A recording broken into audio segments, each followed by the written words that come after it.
Okay, I wanted to be recording a review right now for, well, let's just say a certain manga, but, manga, sorry. I am well aware I keep mispronouncing that word.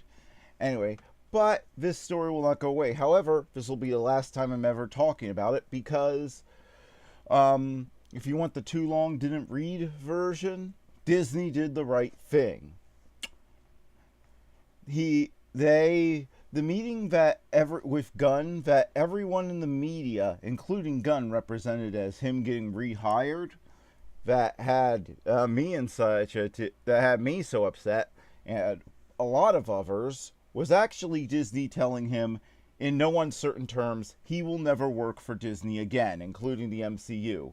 And being that a new director will be brought on board for Guardians of the Galaxy 3, if it happens, assuming the cast doesn't quit, that and hey, now that they own the rights to the Fantastic Four and the X-Men, if they want a space adventure Marvel movie, and they've got Captain Marvel coming in. So if they want a space adventure Marvel movie, they have three other options. So they don't have to make Guardians of the Galaxy 3. They have X-Men, Fantastic Four, and Captain Marvel they can go to that they own now that they could make space adventure movies about that are set in the MCU. And use them as the main characters if they decide it's too much trouble to make Guardians of the Galaxy number 3, if the cast puts up too much of a stink. And here's the thing. Most of their characters are dead right now. They were killed off. So they are not in a good bargaining position. Disney, yes, I know that they finished shooting Avengers 5 and the Avengers 4, I mean, and the and I'm sure the characters come back to life in that. But they could always, but whatever they do in the plot, Disney could always could always do some quick reshoots. I mean, their time on screen amounted to what, 10, 15 minutes? Yeah, maybe if you put it all together in Avengers 3, I'm sure it's the same in Avengers 4. So so if the cast becomes too much trouble, they could easily shoot around that, have other characters perform their plot functions, and leave their characters dead and just move on if this becomes too much of a sticking point. So I don't think the actors will quit because they do not have a good bargaining position, and they never did. So, but I was afraid Hollywood hypocrisy would come into play, and I was sure it had come into play because every news outlet out there was reporting Gunn rehired, Gunn and everything. But it wasn't. So that's a too long to read version. And just to finish this up, because I get this every single time, I want to be very clear on what that I object to about Gunn and what it is and what it is he was actually fired for. First of all, these aren't decade-old tweets. He didn't stop the pedophile tweets until 2014, a few months before the first Guardians of the Galaxy movie came out. Second of all, he never said that they were wrong in any way. He has never said that. He said that joking about homosexuals and women was wrong, but he never said joking, I'm putting in air quotes, about raping his daughter's ass was wrong.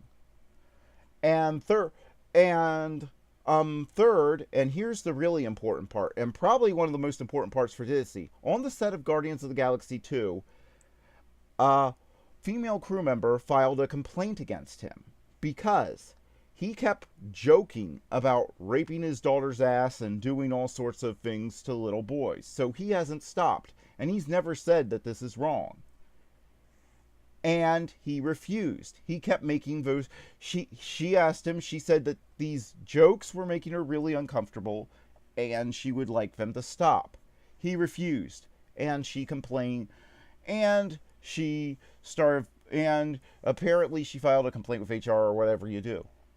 Now, that is very significant because Gunn making sexual jokes in front of female employees who work for him at Disney at the time and refusing to stop when he is asked to fits the legal definition of sexual harassment.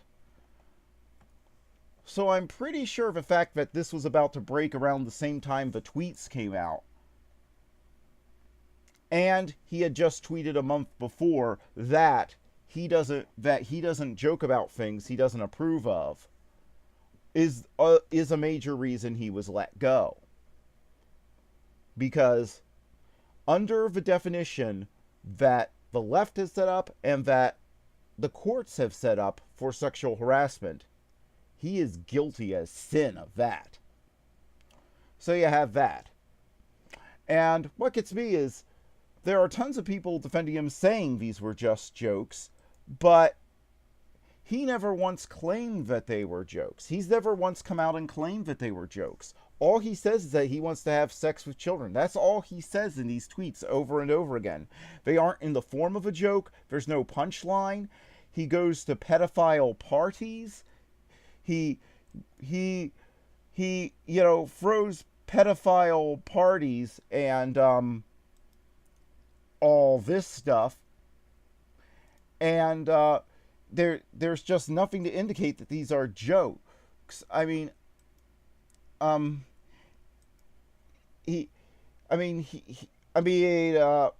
me, that's the big thing, is that there's nothing to indicate there are jokes. There's nothing to indicate that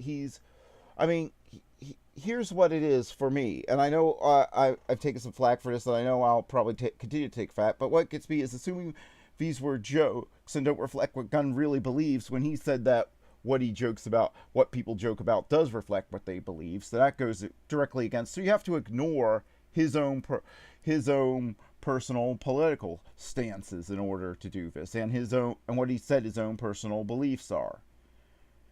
He has never once claimed they are jokes. They are not in the form of jokes. All they say is he wants to have sex with children. He is best friends with a convicted producer of child porn.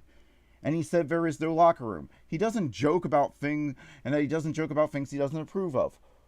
What about any of this would believe anybody to believe that these are just old jokes? Also, he's never said sorry for making the tweet. He said sorry for making tweets about women and gays, but never about pedophilia. He's never once said he was sorry for making tweets about, he was still making tweets when he gave that interview. He's never once said having sex with children is wrong. And here's the clincher for me. He has given money to NAMBLA in the past. There is nothing to indicate he is a changed man. And there is no known childhood trauma. People keep comparing him to Robert Downey Jr. Here's the thing. Robert Downey Jr. was being forced to snort cocaine at age 7 by his father. And once he turned himself around, he's given tons of charity. He spends pretty much all his free time doing charity. And he's always been, and in public, and in his public statements, he's always been very outspoken about certain behavior is wrong, and I'm sorry that I did it. In other words, he has said he was wrong in the past, he has made up for it, and what's more, somebody else set him on that path when he was a child. James Gunn is a guy in his 40s talking about messing up the lives of children. That is the difference between him and Robert Downey Jr. Robert Downey Jr. is somebody whose life was messed up as a child and seems to be trying to make the lives of children better with his fame and wealth. And he actually seems repentant for the things that he did.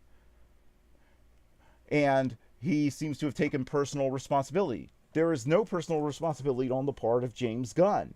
There is no attempt by him to say, these are old jokes, and I'm sorry that I made them, and child rape is horrible, horrible, and it is no joke.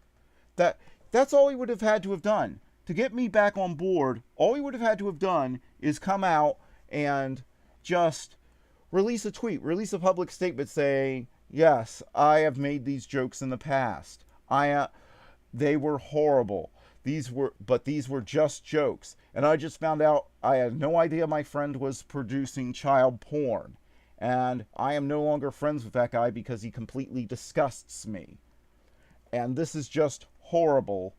And no, and child rape cannot be tolerated. I I thought I was making some sort of point against it in these jokes, but clearly I completely missed the mark, and and yeah, I really screwed that up. That's all he would have to say, but he has refused to say even that, and so no, he hasn't asked for forgiveness, so I can't forgive him, and he hasn't said these are jokes, so I can't write them off as just jokes. I'm sorry, but that's where I stand. If that upsets you, I'm sorry about that. But here's the good news. Disney has done the right thing. So I have reactivated my Hulu account, and I am buying their products once again, and you'll be seeing new Spider-Man and other reviews on my channel later on today. So, yeah. So thank you, Disney. Thank you for doing the right thing and not caving in to a bunch of actors who think that basic morality shouldn't apply to them, and that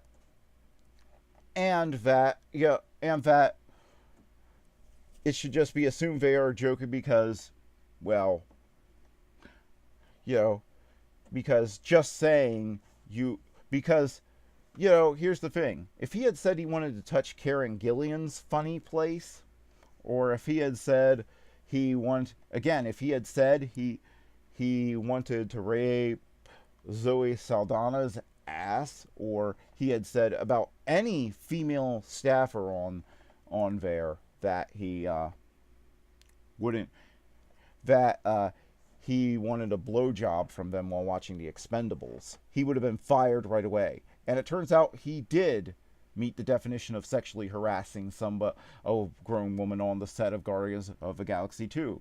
So, yeah. But Disney did the right thing. So I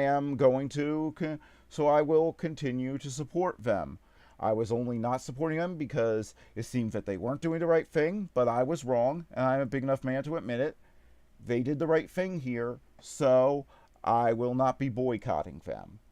So thank you, Disney, for doing the right thing. And James Gunn, you are trash that doesn't even seem to know how to set up a joke. And you know how to set up a joke. So if you wanted these to be jokes, you could have set them up as a joke. But you didn't, so I can only assume you want to rape children. So you are trash who actively gives financial aid to people who want to have sex with children, people who rape children, and who is friends with somebody who has produced child porn and ruined children's lives. So, good riddance to you. And if Guardians of the Galaxy 3 happens without you, I am looking forward to seeing a Guardians of the Galaxy movie free of your trash. Oh, and just FYI, people have looked closely at the shots of various couples in love in Guardians of the Galaxy Volume 2. There are at least two pedophile couples. You can clearly see where one of them is an adult and one of them is a children engaging in sexual acts in the background. So yeah, he put pedophilia in Guardians of the Galaxy 2. So I look forward to seeing a Guardians of the Galaxy movie without pedophilia in it. Good riddance, James Gunn. Thank you, Disney, for doing the right thing.